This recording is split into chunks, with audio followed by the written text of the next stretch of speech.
To my channel. सो आज हम complete करेंगे लेसन 1 जो कि है हमारा origin and evolution of life and introduction to classification. तो मैंने इस वीडियो में पीडीएफ्स एंड कुछ फ़ोटोज़ वगैरह गूगल से लिया है जो कि मैंने आपको अच्छे से एक्सप्लेन की है। और 4 पेजेस का आपका ये पीडीएफ है। आपको इसमें पूरा वन शॉट है, पूरी समरी है। सो आपको मॉड्यूल्स पढ़ने की कोई ज़रूरत नहीं है वो 28 पेजेस की। तो मैंने एकदम शॉर्ट में, समरी में और एकदम फुल डिटेल में आपका एक पीडीएफ बनाया 4 पेजेस का। आप उससे पढ़िए, आपके बहुत अच्छे मार्क्स आ जाएंगे। और मैंने एक्सप्लेनेशन भी अच्छे से कर रखी है, वीडियो आप कंप्लीट देख without wasting our time. So let's start our chapter. So let's start the chapter. तो हमारा पहला लेसन है origin and evolution of life, introduction to classification. So ये जो मैं आपको पढ़ा रही हूँ, मैंने 4 पेजेस के पीडीएफ बनाए हैं। ऐसे ही सब हर जो चैप्टर है वो 4 to 5 पेजेस का एक पीडीएफ होगा जो टोटल वन शॉट है। फुल जो आपको 28 पेजेस है बुक के वो पढ़ने नहीं पड़ेंगे, आप ये टोटल समरी है एक तरीके से, ठीक है। और मैं तो कहती हूँ कि आप बुक से अच्छा इसी से पढ़ लोगे ना, आपके बहुत अच्छे मार्क्स आ जाएंगे, बस आप इसे समझ लो, ठीक है। तो अब हम स्टार्ट करते हैं। तो इस चैप्टर में हम पढ़ेंगे कि लाइफ का ओरिजिनेशन कहाँ से हुआ, कैसे हुआ, इवोल्यूशन क्या क्या हुए, हमारी अर्थ कैसे फॉर्म हुई, कैसे सबसे पहले लिविंग बीइंग क्या था हमारी अर्थ पे, तो वो हम पढ़ने वाले हैं। सबसे पहले हमारा फर्स्ट पैराग्राफ क्या बोलता है कि जो हमारी अर्थ थी वो कब एग्जिस्ट हुई थी, 4 to 5 बिलियन ईयर्स एगो, मतलब 4 से 5 बिलियन ईयर्स एगो हमारी अर्थ फॉर्म हुई थी, ठीक है। और हमारी लाइफ कब जनरेट हुई थी अर्थ पे, मतलब एक living being which is bacteria. जो लिविंग बीइंग जो फर्स्ट था वो बैक्टीरिया था, और वो 3.5 बिलियन ईयर्स एगो हमारा जनरेट हुआ था, हमें मिला था, ठीक है।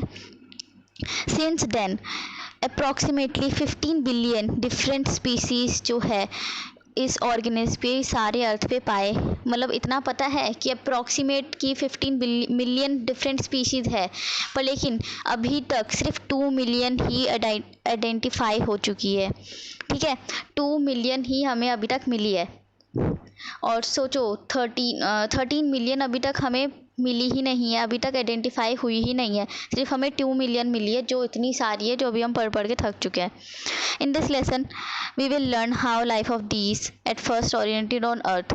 तो इस चैप्टर में हम यही पढ़ेंगे कि फर्स्ट जो लाइफ जनरेट हुई थी अर्थ पे और उसकी वैरायटी ऑफ ऑर्गेनिज्म क्या था। इसी को हम एक तरीके से डाइवर्सिटी कहते हैं कि लाइफ कैसे जनरेट हुई, कैसे उसमें इवोल्यूशंस हुए, उन्हीं सबको हम बायोडाइवर्सिटी कहते हैं।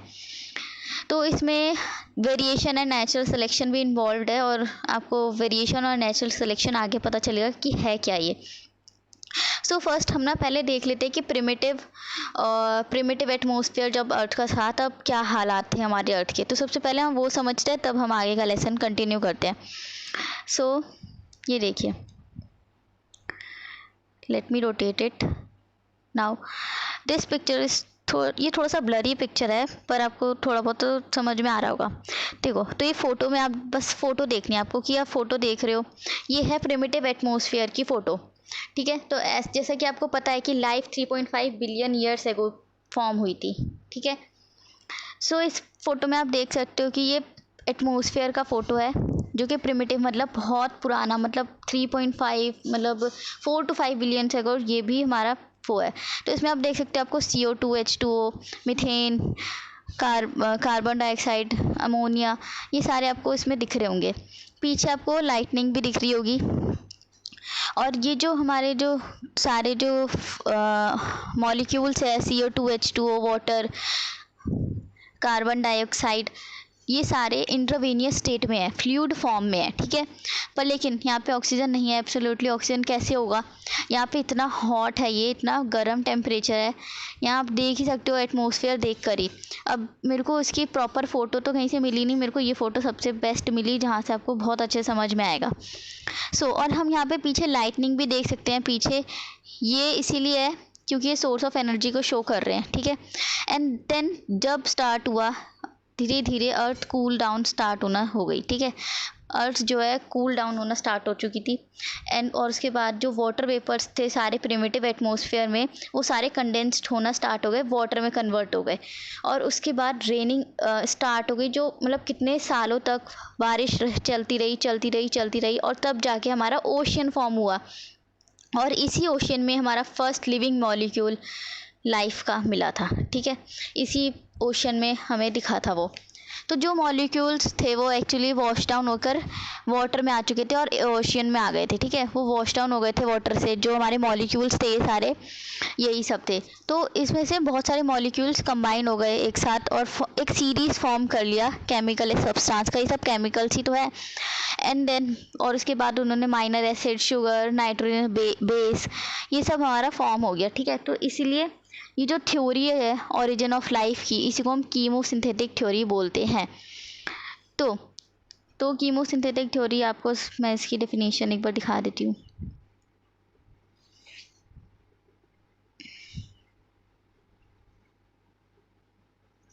सो you can see this chemosynthetic theory. तो life might first have originated on earth. Life तो हमारी अर्थ पे जनरेट हुई है, ये तो पता है। कैसे हुई? सीरीज ऑफ कॉम्बिनेशंस थे, वो भी केमिकल सब्सटेंसेस, मतलब हमारे जो केमिकल्स थे, जो हमारे carbon dioxide, H2O, methane and H2O। और इसमें ऑक्सीजन नहीं था क्योंकि एटमॉस्फेयर वहाँ का बहुत ज़्यादा हॉट था, ठीक है। प्रिमिटिव नाम से समझ आ रहा है, बहुत पुराने टाइम की बात हो रही है। और यहाँ पे टेम्परेचर अर्थ का कितना गर्म था आप सबको पता है। अभी भी इतना ज़्यादा है कि कहीं कहीं पे ग्लेशियर्स मेल्ट हुए जा रहे हैं और वाटर लेवल अर्थ का बढ़ता जा रहा है, ठीक है। और पीने के लिए पानी हमारे पास 0.2% ही बाकी है, ठीक है। तो वो सारे जो मॉलिक्यूल्स थे, जो हमारे H2O, कार्बन, मीथेन, ये सब कंबाइन हो गए सीरीज़ में। और ओशन से ये वॉश डाउन होकर, वाटर से, जो वाटर वेपर से ना वॉश डाउन होकर ये ओशन में आ गए, जिसकी वजह से हमारा फर्स्ट लाइफ, हमारा जो लिविंग बीइंग था, वो हमारा फॉर्म हुआ था, ठीक है। तो अब हमें इसे समझने के लिए एविडेंस भी चाहिए एक। तो एविडेंस सबसे ज़रूरी चीज़ है। एविडेंस के बिना हम कोई भी थ्योरी प्रूव थोड़े ना कर सकते हैं।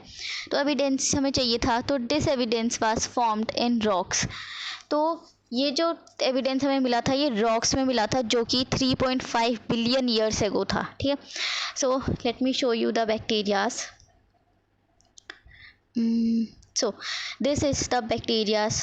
ये इस बैक्टीरियाज की फ़ोटो है जो अंडर माइक्रोस्कोप देखी गई, ठीक है। इसको हम माइक्रोस्कोप के अंडर ही देख सकते हैं। यही एविडेंस हमें मिला था एक रॉक से, जो कि 3.5 बिलियन ईयर्स एगो है, मतलब उसी टाइम के ये रॉक से हमारे ये निकले हैं, ठीक है। बैक्टीरियाज की फ़ोटोज़ निकली है, हमारे अंडर माइक्रोस्कोप साइंटिस्ट ने निकाले हैं, ठीक है। और आपको ये जान के भी बहुत खुशी होगी कि हमारे कंट्री में एक कुद्रुमुख नाम की एक जगह है कर्नाटका में। वहाँ पे जब पीपल माइनिंग कर रहे थे, मतलब खुदाई कर रहे थे, तब लोगों को वहाँ पे ये वाले फॉसिल फ्यूल्स मिले थे इसी बैक्टीरियाज के। वो भी थोड़ा सा नहीं, बहुत ज़्यादा क्वांटिटी में मिले थे। तो और जो ये बैक्टीरिया थे, ये फर्स्ट थे बैक्टीरिया पे जो लिविंग मिले थे। तो ये सबसे मेन बात थी। और इसको हम माइक्रोस्कोप के अंदर ही देख सकते हैं। और इसके बाद ये एविडेंस भी काफ़ी नहीं था, तो एक और एविडेंस के लिए हमें चाहिए था। तो एक एक्सपेरिमेंट हुआ था, जो कि था Miller Urey experiment. So let me show you the picture. So you can see this. तो इस एक्सपेरिमेंट में क्या हुआ था कि जैसा जैसा वहाँ पे टेम्परेचर था, जैसा जैसा वहाँ का माहौल था पहले, उस तरीके से हमारी सारी चीज़ें अरेंज की गई। यहाँ पे आप देख सकते हो एकदम बॉइलिंग वाटर, मतलब वहाँ का एकदम गर्म टेम्परेचर विदाउट ऑक्सीजन। सारे हमारे ग्लासेज है यहाँ पे, ठीक है। यहाँ पे इलेक्ट्रिसिटी भी पास कराई गई है, आप यहाँ देख सकते हो। यहाँ पे इलेक्ट्रिसिटी पास कराई गई है। यहाँ पे वाटर है, जो कि वाटर्स वेपर्स के फॉर्म में यहाँ जा रहे हैं। और हमारा यहाँ पे मॉलिक्यूल जनरेट हो रहा है, वो भी 50 डिग्री सेल्सियस पे टेम्परेचर। एक मिनट। तो यहाँ पे आप देख सकते हैं, यहाँ पे गैसेस जो है, ये सारी methane, ammonia, water vapour, hydrogen gas, ये सारी मैंने आपको बताई। ये सारी गैसेस इसके अंदर डाली गई और उसके बाद हमने देखा कि कैसे लाइफ जनरेट हो रही है। और ये एक्सपेरिमेंट्स वाकई काम भी करता है, और हमारी जो लाइफ जनरेट हमें दिखती है। और इसमें हमने water droplets, water vapour, condense, मैंने जो जो आपको बताया ऊपर, वो सारी चीज़ें इसमें की गई वापस से। जैसा पहले हुआ था वैसे ही इन्होंने एक्सपेरिमेंट में किया था। बस इसमें ये डिफरेंस था कि ये सब ट्यूब्स में इसको कर रहे थे परफॉर्म, बस, और कुछ नहीं। तो यही था हमारा। तो आप देख सकते हो प्रिमिटिव नेचर, ये था हमारा एटमॉस्फेयर का। अब हम आ जाते हैं PDF पे वापस से। सो लेट मी तो आप देख सकते हो जो ओरिजिन था लाइफ का, मीन्स हमारा प्रीमोर्डियल लाइफ था, ठीक है। नॉन लिविंग मैटर से हमारी कैसे लाइफ ओरिजिनेशन हुआ, ये सब हमने इस चैप्टर में पढ़ना है। इवोल्यूशन कैसे होता है लाइफ का। इवोल्यूशन का मतलब है कि कैसे कैसे छोटी छोटी चेंजेस होते हैं। कॉम्प्लेक्स ऑर्गेनिज्म जो होते हैं वो सिंपलर में फॉर्म होते जाते हैं। यहाँ देख सकते हो आप, the most expected theory that about origin of life is chemosynthetic theory, जो कि हमने अभी पढ़ा कि यही हमारी एक ऐसी थ्योरी है जो कि वर्ल्ड वाइड एक्सेप्टेड की गई है, ठीक है। तो इसमें कहा क्या था कि light might have originated on अर्थ। ये हमने तो बताया कि लाइट तो जो लाइफ है हमारी वो अर्थ पे ओरिजिनेट हुई है as a series of combination chemical substance जो मैंने आपको बताए थे, H2O, CO2, methane, NH2, ammonia etcetera. और ये सब वाटर के अंदर ही हुआ था और वाटर से ही हमारा एक लिविंग ऑर्गेनिज्म भी पाया गया था। तो जो फॉर्मेशन है कॉम्प्लेक्स ऑर्गेनिज्म का, इसी चेंजेस से, छोटी छोटी चेंजेस से, उसी को हम इवोल्यूशन और या फिर ऑर्गेनिक इवोल्यूशन भी कहते हैं। जो कॉम्प्लेक्स चीज़ें हैं उसको सिंपलर फॉर्म में करना और धीरे धीरे चेंजेस होना, एकदम से नहीं, सिंपल एंसेस्ट्रल टाइप्स में और जियोलॉजिकल टाइम्स में, ठीक है। जो थ्योरी थी ऑर्गेनिक इवोल्यूशन की, वो कहती है कि जितने भी लिविंग थिंग्स हैं ऑन अर्थ हेयर, वो रिजल्ट है एक डिसेंट के, जिसमें बस कुछ मॉडिफिकेशंस की गई है कॉमन एंसेस्टर मतलब हमारे द्वारा, ठीक है। नाउ अब हम देखते हैं यहाँ पे होमोलोगस ऑर्गन्स। सबसे पहले हम ये देख लेते हैं। तो ये आप देख सकते हो, ये है इवोल्यूशंस एविडेंस। तो हमारे 4 है, मॉर्फोलॉजिकल, पैलेंटोलॉजिकल, मॉलिक्यूलर, एम्ब्रियोलॉजिकल। तो ये हमारे 4 एविडेंसेस है जो कि हमें प्रूफ करते हैं कि हमने एक्सपेरिमेंट्स परफॉर्म किए बहुत सारे, तब जाकर इन्होंने प्रूफ किया कि हाँ, एक मौज जो हमारा ओशियन से ही हमारा लिविंग फर्स्ट बैक्टीरिया फॉर्म हुआ है, ठीक है। जो बैक्टीरिया हमें माइक्रोस्कोप के अंडर मिला था, इसको हम माइक्रोफॉसिल्स कहते हैं। क्यों? क्योंकि ये माइक्रोस्कोप के अंडर मिला था और इसका नाम उस टाइम पे माइक्रोफॉसिल्स देते हैं, जो अभी तक यही नाम है इसका फर्स्ट बैक्टीरिया का, ठीक है। अब हम पढ़ते हैं होमोलोगस ऑर्गन्स। तो होमोलोगस ऑर्गन्स होते हैं जो कि स्ट्रक्चर में तो सिमिलर होते हैं, पर उनका लुक जो होता है वो बहुत डिफरेंट होता है। जो फंक्शंस वो परफॉर्म करते हैं वो एक्चुअली बहुत डिफरेंट होते हैं। तो एग्जांपल्स हो गए जैसे फोर लिम्स ऑफ वर्टिब्रेट्स। जो लिम्स होते हैं, फोर लिम्स होते हैं, जो हाथ होते हैं वर्टिब्रेट्स के, उनकी बात यहाँ पे की जा रही है, ठीक है। तो ये हाथों की बात की जा रही है। तो अभी हम पढ़ेंगे एविडेंस के बारे में कि कैसे कैसे सबका अलग अलग यूज़ है, कैसे, और देखने में स्ट्रक्चर सेम है भले ही, पर उनका यूज़ अलग है, ठीक है। और जिनका स्ट्रक्चर सेम है, फंक्शनली भी सेम है, उनको हम एनालॉगस ऑर्गन्स कहते हैं। जैसे कि विंग, जो विंग होता है इंसेक्ट का या फिर बर्ड का, वो उड़ने के काम आएगा ना, चलने के काम तो आएगा नहीं। तो ये चीज़ हो गई, सेम हो गई, तो उसको हम एनालॉगस ऑर्गन्स कहते हैं। इसके बाद आता है हमारा वेस्टिगल ऑर्गन्स। तो इसमें होता है कि जो एक कंप्लीट और फंक्शनल कॉमन, इसमें कुछ ना कुछ कॉमन एंसेस्टर होता है, मतलब कोई ना चीज़ कोई कॉमन होती है जिसकी वजह से वो एविडेंस बन जाता है उसके लिए, ठीक है। तो वो भी मैं आगे बताती हूँ। तो सबसे पहले हम देख लेते हैं कि जो बैक्टीरियाज मैंने आपको बताए थे, जो मिले थे हमें, एक सेकेंड,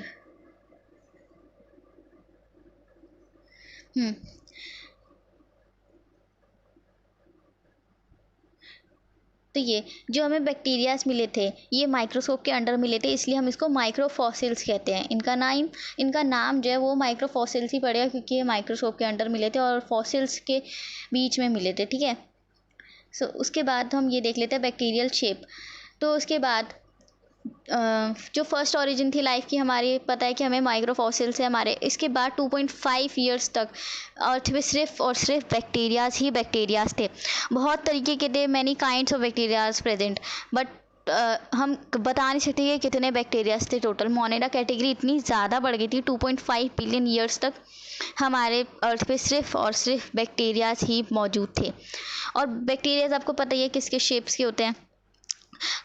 बेसिलस, बेस पसंद है बेबी को, बेस पसंद है, रॉड शेप। तो इनका शेप जो था रॉड जैसा होता है। कोकस, कोकाई वाली, तो उसका मतलब कोकस मतलब बॉल टाइप शेप, तो वही सर्कुलर शेप। विब्रियो थोड़ा सा कीड़े मकोड़े जैसा लग रहा है कि वैसा शेप है इसका। और स्पिरिलम मतलब स्पाइरल, ये तो समझ में आ रहा है नाम से। तो बैक्टीरियाज को 4 टाइप्स में डिवाइड किया गया उसके शेप्स के बेसिस पे, ठीक है।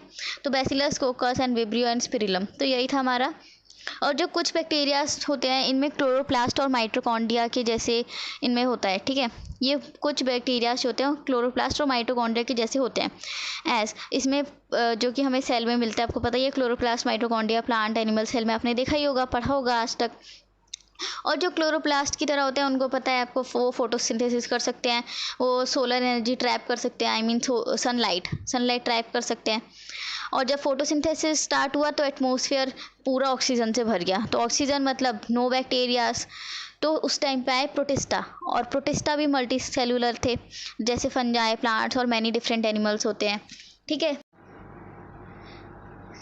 तब वी नो जैसे कि बायोडाइवर्सिटी जो है हमारी ऑर्गेनिक एवोल्यूशन से आई है।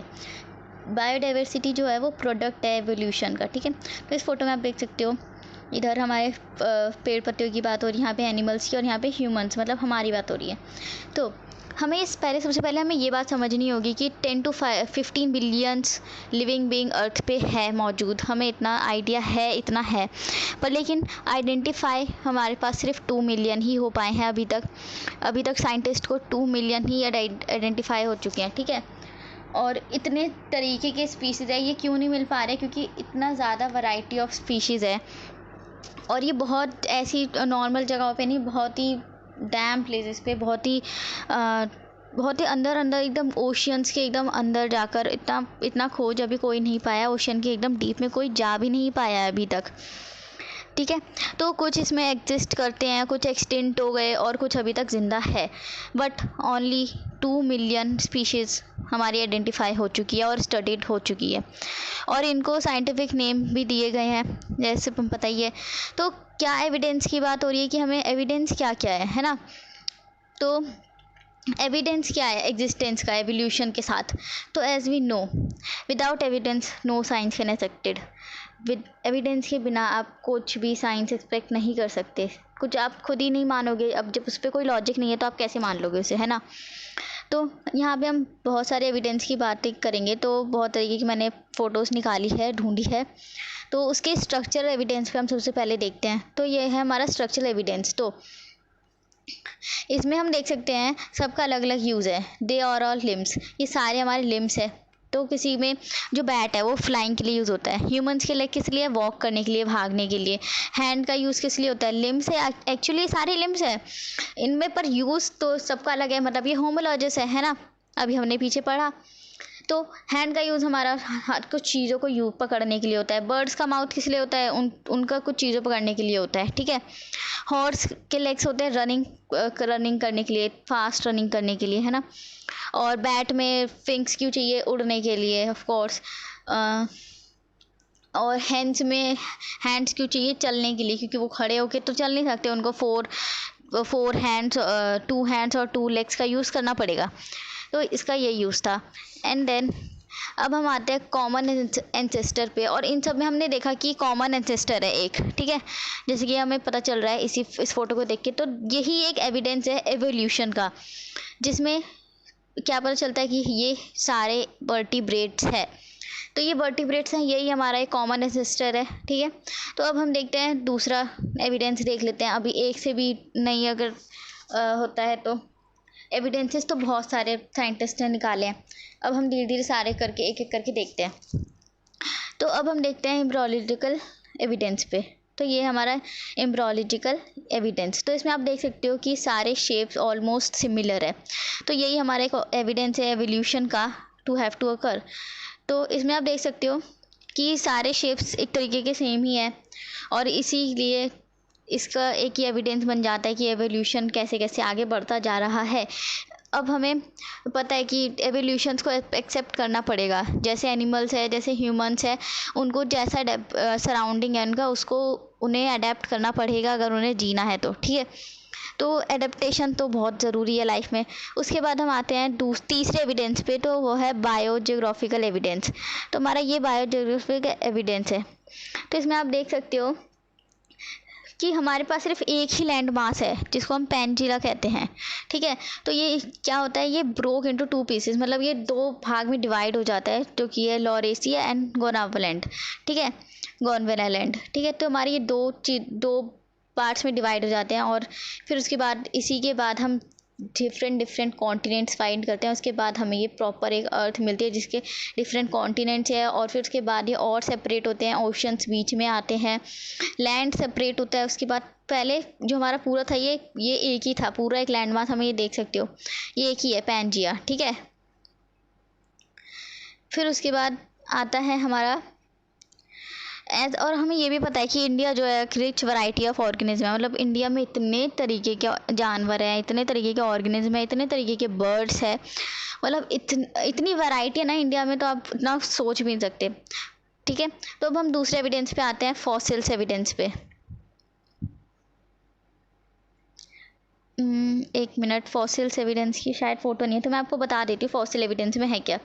तो इसमें हमें पता है कि फॉसिल एविडेंस की बात हो रही है, मतलब कि फॉसिल्स फ्यूल्स के बारे में बात हो रही है। यहाँ पे बहुत टाइम तक कि जो फॉसिल्स में जो लिविंग जो है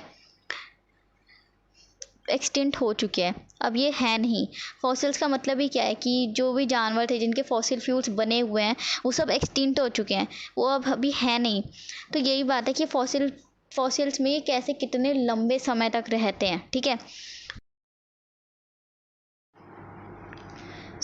हमने अभी बहुत प्रोग्रेस देख ली है मॉलिक्यूलर बायोलॉजी में, ठीक है। तो अब हम मॉलिक्यूलर एविडेंस के बारे में भी पढ़ लेते हैं। तो मॉलिक्यूल्स जो है लिविंग ऑर्गेनिज्म के, हमें पता है, इसके बारे में हम पढ़ना स्टार्ट करते हैं।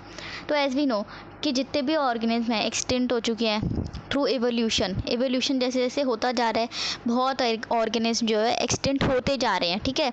ऑर्गेनिज्म को अडेप्ट करना पड़ेगा जो नेचर में, जैसे कि आपको पहले बताया कि जैसा कि पेंगुइन्स है वो सिर्फ एक कोल्डर रीजन में ही रह सकते हैं, और कुछ होते हैं कि उनको गर्म जगह चाहिए होती है, वार्म प्लेस चाहिए होती है, तो उनको अडेप्ट ऐसा नेचर करना पड़ता है, क्योंकि वो स्टार्टिंग से ही ऐसे नेचर में रह रहे हैं। अगर जैसे कि कुछ बर्ड्स होती हैं, कुछ बर्ड्स की जो माउथ होता है, किसी का मोटा होता है, किसी का पतला होता है, किसी का लंबा होता है, किसी का छोटा होता है। वो क्यों होता है? क्योंकि वो स्टार्टिंग से जिस प्लेस पे रह रही हैं, जहाँ की जो चीज़ें वो खा रही है, उस हिसाब से उनका वो चीज़ अडेप्ट हो जाता है। लाइक अगर जो छोटी छोटी चिड़िया होती है वो अगर वॉर्म्स खा रही है, तो वो उनका जो माउथ एरिया वो छोटा रह जाता है, और उसके बाद वैसा ही आगे जो जनरेशन्स होती जाती है वो उसी जनरेशन में चलती जाती है, वो चीज़ ऐसी चलती जाती है, ठीक है। तो मॉलिक्यूलर एविडेंस में हमें पता चलता है कि जो हेरिडिटरी मटेरियल है वो एक डीएनए है, ठीक है। जो डीएनए ही होता है जो पास होता है पेरेंट्स टू किड्स, जो भी ऑफस्प्रिंग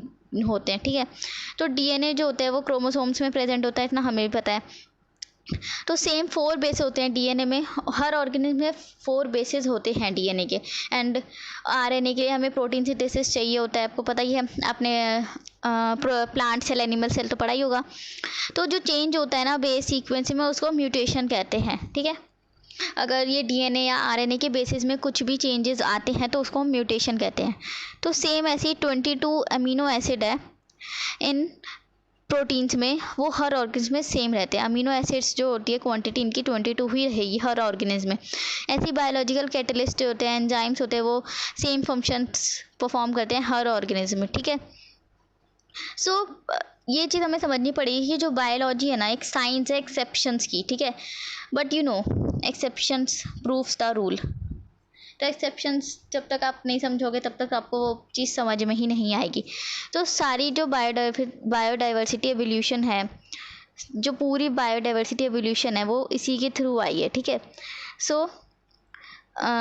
अब हम पढ़ते हैं कि फाउंडर कौन था इसका, जिसने ये एवोल्यूशन का फाउंडर कौन था ये, ठीक है। तो एवोल्यूशन को फाउंड किसने किया, ये कहाँ से ये वर्ड आया, ठीक है। तो चार्ल्स डार्विन ये थे जिन्होंने मिड 19th सेंचुरी में बेस्ट ग्रेट साइंटिस्ट थे, और इन्होंने चार्ल्स डार्विन ही थे जो फाउंडर है इवोल्यूशन के, जिन्होंने इवोल्यूशन की थ्योरी को बताया, इनके कॉन्सेप्ट्स क्लियर किए पूरी दुनिया के सामने।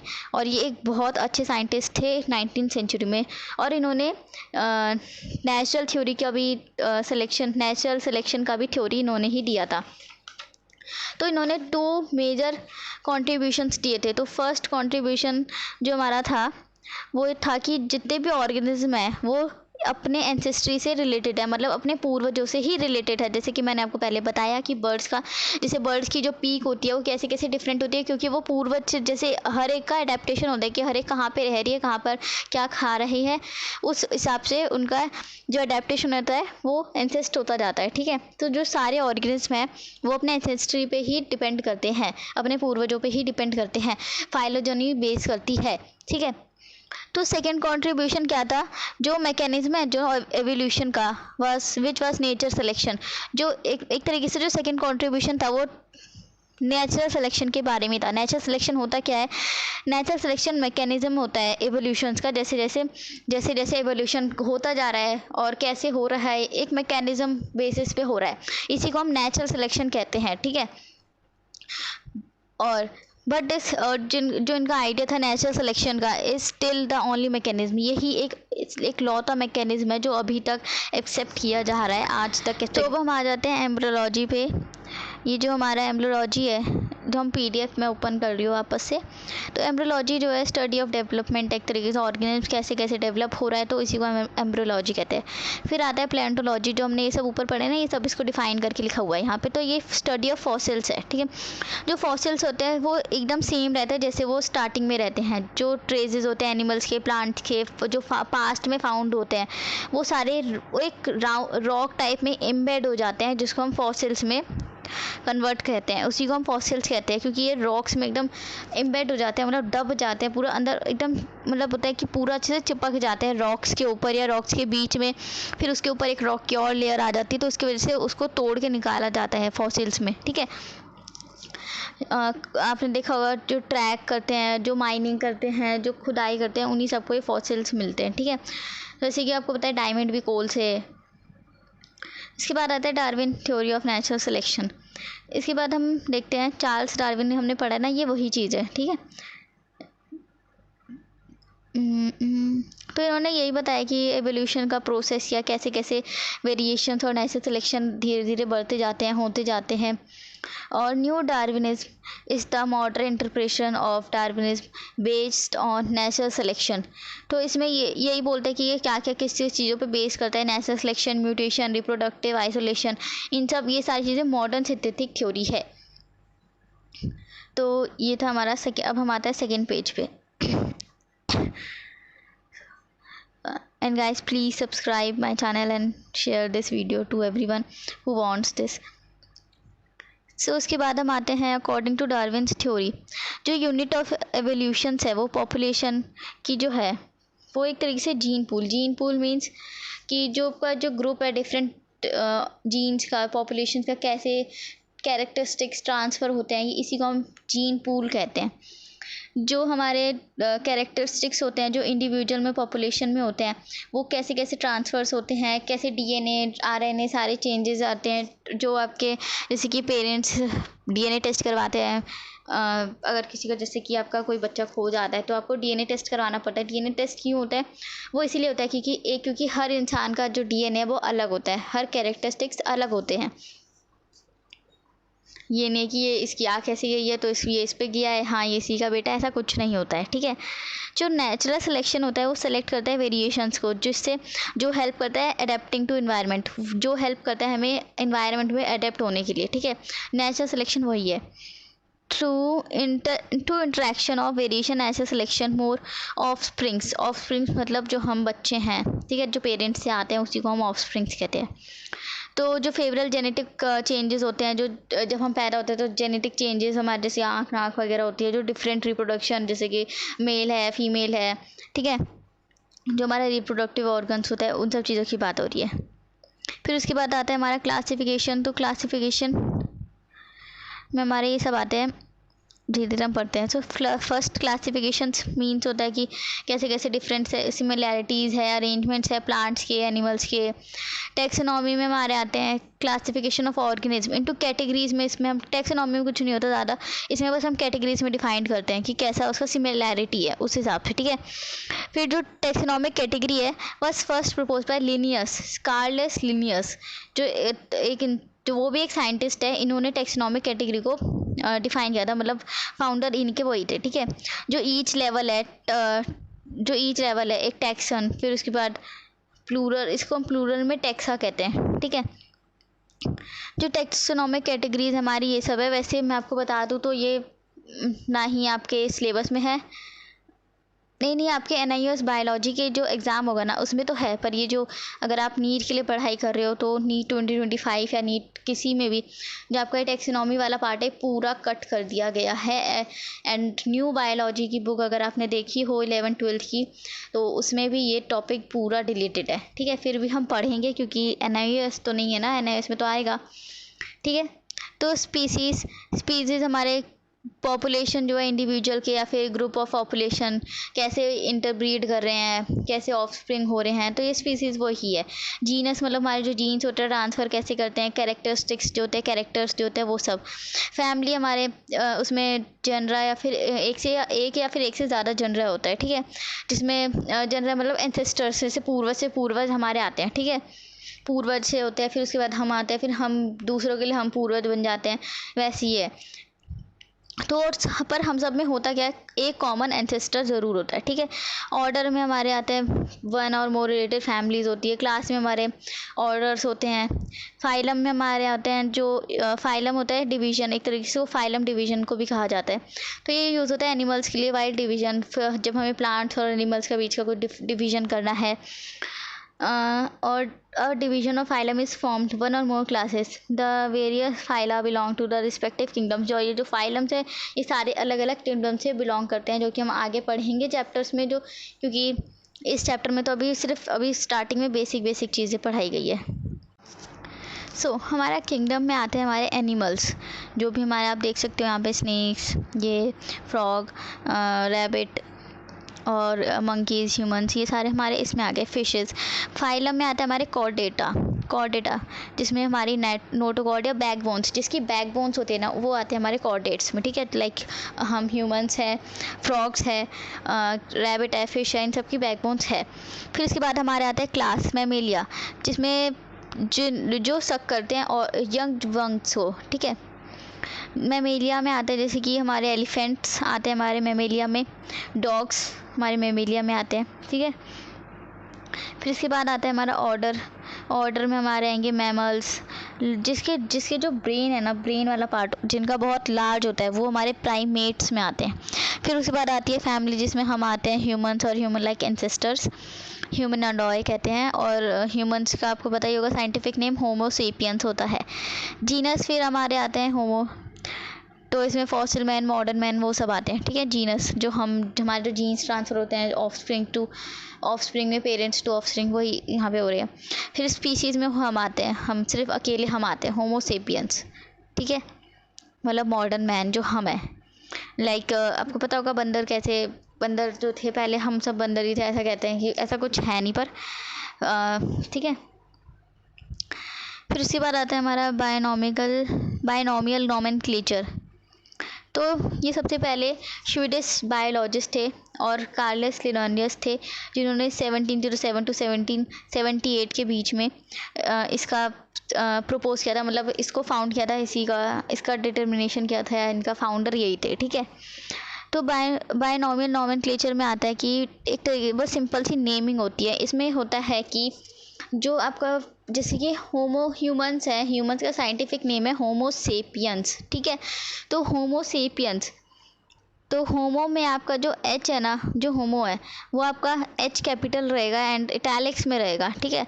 और जो आपका सेपियंस होगा वो सिंपल सा रहेगा, शॉर्ट में, स्मॉल में। एंड आपको उसके बाद जिसने भी इसका फाउंड है, जैसे कार्लस लिननियस इसका फाउंडर है, तो आपको उसको ब्रैकेट में L डॉट करके लिखना होता है, ठीक है। तो नोमेनक्लेचर यही कहता है कि नोमेनक्लेचर में हमें कैसे लिखना है, हमें यही बताया जाता है, ठीक है। तो कैटेगरी होती है 2 पार्ट्स की होती है, ठीक है। तो एक को हम जीनस कहते हैं और एक को कहते हैं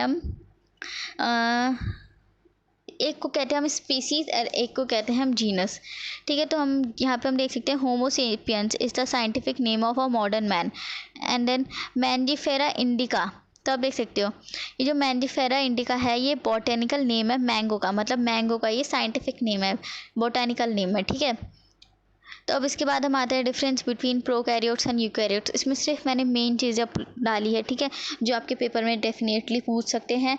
और आपको अगर आप ये पढ़ रहे हो तो आपको अब वो जो 28 पेजेस की पूरी बुकलेट है, पूरा बुक है, पूरा मॉड्यूल्स है, आपको वो पढ़ने की बिल्कुल भी ज़रूरत नहीं है। इसके आगे मैं आपको एक टर्मिनल क्वेश्चंस में कुछ क्वेश्चंस दूंगी, बस आपको गूगल पे जो सर्च करना है उसे बस आपको रीड करना है, आपको सब समझ में आ जाएगा। उसके बाद हम आते हैं प्रोकैरियोट्स एंड यूकैरियोट्स में डिफरेंसेस क्या है। तो साइज़ का सबसे पहले है, तो इसमें 0.1 to 10 माइक्रोमीटर है। फिर इसमें हमारा है 10 to 100 मीटर में। यूकैरियोट्स मतलब ट्रू सेल्स, प्रो मतलब फॉल्स, मतलब ये पुराने ज़माने के, मतलब प्रिमिटिव है, ठीक है, ये पुराने हो चुके हैं। यूकैरियोट्स मतलब न्यू, ट्रू, ठीक है, न्यू है, यू न्यू, ठीक है। ऐसे थोड़ा याद रखो, थोड़ा सा छोटे छोटे ना वो करो, थोड़े थोड़े वर्ड्स को तोड़ तोड़ के, इसको किसी से रिलेट करके, जो आपको डेली डेली आप यूज़ करते हो वर्ड, उन सब से रिलेट करके आप बोलोगे ना तो आपको बहुत जल्दी आसानी से याद हो जाएगा। फिर इसके बाद आते हैं हम जेनेटिक मटेरियल पे। तो इनका सर्कुलर डीएनए होता है और इसमें डीएनए प्रेजेंट्स होते हैं जो रैप्ड होते हैं, ठीक है, और इनमें मेम्ब्रेन प्रेजेंट होता है, इसमें मेम्ब्रेन नहीं होता है। डीएनए इनमें साइटोप्लाज्म में होता है, डीएनए इसमें न्यूक्लियस में होता है, यूकैरियोट्स में न्यूक्लियस में होता है। प्रोकैरियोट्स में मेम्ब्रेन बाउंड ऑर्गेनल्स नहीं होते हैं, और यूकैरियोट्स में मतलब हम सब है, जिसमें हमारे माइटोकॉन्ड्रिया, गोल्गी बॉडी, लाइसोसोम सब कुछ प्रेजेंट होता है हमारा, ठीक है। फिर प्रोकैरियोट्स में सेल वॉल की बात हो रही है, तो सेल वॉल्स में हमेशा प्रेजेंट रहेगा, इसमें पेप्टिग्लाइकन होता है, प्रेजेंट होता है, जो प्रोटीन की रिच लेयर होती है, ठीक है। एंड देन यूकैरियोट्स में हमारे नहीं होते हैं। उसके बाद हम रेस्पिरेशन देख रहे थे। रेस्पिरेशन हमारा प्रोकैरियोट्स में मीजोजोम्स के द्वारा होता है, और बैक्टीरिया में हमारा, यूकैरियोट्स में हमारा माइटोकॉन्ड्रिया के थ्रू होता है। रिप्रोडक्शन हमारा इसमें मोस्टली एसेक्सुअल ही रहता है, और एग्जांपल जैसे कि बैक्टीरिया एंड साइनोबैक्टीरिया। और यूकैरियोट्स में आपका एसेक्सुअल असेक्सुअल दोनों रिप्रोडक्शन होता है, जैसे example protista, fungi, plants, animals etcetera, ठीक है। तो ये था हमारा। इसके बाद हमारे आते हैं 5 किंगडम क्लासिफिकेशंस। सो नाउ अब हम देखते हैं 5 किंगडम क्लासिफिकेशंस जो आर.एच. व्हिटेकर ने 1969 में प्रपोज किया था, ठीक है। सो सबसे पहले आते हैं हमारे नेम ऑफ किंगडम्स। यहाँ पे आप देख सकते हो, यहाँ पे नेम ऑफ न्यूक्लियस, ये किस तरीके का है वो और यूनिसेलुलर है या फिर मल्टी सेलुलर है, और हम देखेंगे काइंड ऑफ न्यूट्रिशन कैसा है उसका, ठीक है। तो सबसे पहले हमारा आता है मोनेरा, फिर उसके बाद आता है प्रोटिस्टा, फिर फंजाई, फिर प्लांटे, फिर एनिमिलिया। तो सबसे पहले मोनेरा का होता है प्रोकैरियोटिक। मोनेरा ही है एक ऐसा सिंगल है जो प्रोकैरियोटिक है, जो कि बहुत ही पुराना ज़माने का है, फॉल्स है, ओके। सो प्रोकैरियोटिक है ये, और ये यूनिसेलुलर होता है, आपको पता ही है। और इसका जो काइंड ऑफ न्यूट्रिशन है वो बहुत तरीके का न्यूट्रिशन है, ये कुछ भी खा सकता है, ये पैरासाइट के फॉर्म में भी होता है, ये बैक्टीरियाज है। मोनेरा में सारे तरीके के बैक्टीरियाज आते हैं, ब्लू ग्रीन एल्गी आती है, बैक्टीरियाज ही आते हैं, ठीक है। तो नेक्स्ट आ रहा है प्रोटिस्टा, इसमें आते हैं हमारे एल्गी या फिर प्रोटोजोआ। तो इसमें हम नेचर देखें तो ये सारे यूकैरियोटिक होते हैं, बस एक मोनेरा ही होता है प्रोकैरियोटिक, और सारे आपके यूकैरियोटिक होते हैं। फिर आपका प्रोटिस्टा है जो यूनिसेलुलर होता है, और ये भी, इसके भी न्यूट्रिशन बहुत तरीके के होते हैं। फिर फंजाई आता है, फंजाई से लेके हमारे सारे मल्टी सेलुलर चलते जाते हैं। और जो फंजाई है आपको पता है, इसका एग्जांपल सबसे बेस्ट मोल्ड्स है, एंड सेप्रोफिटिक होते हैं, ये डेड डिकेइंग मैटर पे सर्वाइव करते हैं, उसी पे खाते हैं, पैरासाइट के फॉर्म में रहते हैं। ऐसी प्लांट है, ये यूकैरियोटिक होता है, मल्टी सेलुलर होता है, और ऑटोट्रॉफिक होता है, क्योंकि ये फूड अपने आप सिंथेसाइज करता है। एनिमिलिया यूकैरियोटिक होते हैं, मल्टी सेलुलर होते हैं, और हेट्रो भी होते हैं, और कुछ ऑटो भी होते हैं। नो एनिमिलिया सिर्फ हेट्रोट्रॉफिक होते हैं, ये सिर्फ दूसरों को खाने पे डिपेंड रहते हैं, ठीक है। उसके बाद एक छोटा सा चार्ट है, फ्लो चार्ट टाइप, आपको समझ में आ जाएगा। मोनेरा है, इसके एग्जांपल्स है, फिर सेकेंड प्रोटिस्टा, ये एग्जांपल्स, फिर उसके बाद ये फंजाई के, प्लांटे के, एंड ये एनिमिलिया के। तो एनिमिलिया के कोऑर्डिनेट्स एग्जांपल होते हैं। फिर इसके बाद ये एग्जाम क्वेश्चन है, ये 3 क्वेश्चन है, ये इंपॉर्टेंट है, आप ये एक बार अच्छे से लिख के यूट्यूब गूगल से वगैरह सर्च करके अच्छे से इसके आंसर्स एक बार देख लो, आपको समझ में आ जाएगा। वैसे जो आपने पढ़ा है ना ऊपर, उसी से में से ये क्वेश्चन है। एंड उसके बाद आता है कि, तो अब हम देखते हैं कि एलिमेंटल एवोल्यूशंस क्या क्या है फोर्सेस के। सो तो ये हमारा आता है एलिमेंटल फोर्सेस ऑफ एवोल्यूशन। तो इसमें आप देख सकते हो कि ये जो होता है ये कैसे प्लेस थ्रू होता है, ये इंट्रैक्शन होता है एलिमेंटल फोर्सेस के बीच में, तब जाके ये फॉर्म होते हैं। ठीक है, तो जो प्रोसेस है ओवोल्यूशन के, तो उसमें पॉपुलेशन इन्वॉल्व करती है ऑफ कोर्स। तो इवोल्यूशन होगा तो पॉपुलेशन तो डेफिनेटली बढ़ेगी ही। इवन जो पॉपुलेशन है उसका एक स्पेसिफिक जीन पूल भी होता है। तो इसमें हम सबसे पहला हमारा वेरिएशन है, फिर नेचुरल सिलेक्शन जो हमने पढ़ा, और आइसोलेशन स्पेशिएशन। तो अब हम एक एक करके पढ़ते हैं। तो वेरिएशन कहाँ से आता है? Variation arise from gene pool. Okay, तो पहले हम ये पढ़ लेते हैं प्रोसेस ऑफ इवोल्यूशन। ये हम पीछे पढ़ चुके हैं, फिर भी हम देख लेते हैं एक बार। ये आपको पता है एवरी पॉपुलेशन है स्पेसिफिक जीन पूल, आपको याद रखना है। ये पेपर में 1 वर्ड में आ जाता है, क्योंकि ये मेरे एग्ज़ाम में भी आया था। और वेरिएशन अराइज कहाँ से होता है? वेरिएशन होता है जीन पूल से अराइज होता है, नेचुरल सिलेक्शन से। वेरिएशन का मतलब है कितनी डिफरेंट वैरायटीज़ है। वेरिएशन मतलब नाम से ही समझ आ रहा है कि कितनी तरह की वैरायटी है। ओके और वेरिएशन होगा तभी तो ऑफस्प्रिंग भी बेटर होंगे, तभी तो वो इन्वायरमेंट को और इजीली अडेप्ट कर पाएंगे। और म्यूटेशन होता है सडन चेंज इन जीन। अगर एकदम सी कुछ चेंजेस आते हैं जीन में तो उसी को हम म्यूटेशन कहते हैं। या फिर gene over generation, absolutely gene over generation अगर होगा तो वो ऑफ कोर्स रिपीट तो करेगा ही। अब हम देखेंगे वेरिएशन राइज करता कैसे है। तो वेरिएशन अराइज कैसे करता है? तो आप इसमें देख सकते हो कि जो एकदम सडन चेंज की वजह से, वेरिएशन में चेंजेस आने की वजह से क्या हुआ, ब्लैक कलर हो गया माउस का। ठीक है, यहाँ पे आपको सारे वाइट दिख रहे हैं, और उसके बाद जो ब्लैक कोट उस पर जनरेटर हो चुकी है, ब्लैक कोट उस पर आ चुकी है, तो अब जो जनरेशन होगी वो ब्लैक ही होगी, वो मल्टीप्लाई होती रहेगी। अब gene to gene, generation to generation चलता जाएगा अब यही वाला। ठीक है, ऐसी अनदर मेथड है रिकॉम्बिनेशन। तो आप यहाँ इस फोटो में देख सकते हो रिकॉम्बिनेशन इसमें हो रहा है। एंड देन आपका आता है आइसोलेशन। तो आइसोलेशन में आपका has a role in formation of new species. Isolation में आपको नाम से समझ आ रहा है, आइसोलेट मतलब अकेला, किसी से बाहर से बिल्कुल बंद। तो आइसोलेशन कुछ भी न्यू चीज़ें, आपकी स्पीसी न्यू चीज़ें फॉर्म हो रही है, इसी को कहते हैं। इसमें आप देख सकते हो keep species distinct from each other. Isolation मतलब सेपरेट हो जाना किसी से, एक दूसरे से। ठीक है, फिर इसके बाद आता है हमारा स्पेशलाइजेशन। तो इसमें बस आपका न्यू स्पीशी का फॉर्मेशन होता है और कुछ नहीं होता। जैसे कि आप यहाँ पे 2 स्क्विरल्स देख सकते हो, इनका सेम एंसेस्टर है, पर इनका जो वेरिएशन है और नेचुरल सिलेक्शन है, इसकी वजह से दोनों कितने ज़्यादा डिफरेंट हो जाते हैं। ये दोनों डिफरेंट स्क्विरल्स है, इनका देखने में स्ट्रक्चर सेम है, फंक्शंस भी ऑलमोस्ट सेम ही होते हैं, होमोलॉजस ही होते हैं, पर इनका एंसेस्टर अलग है।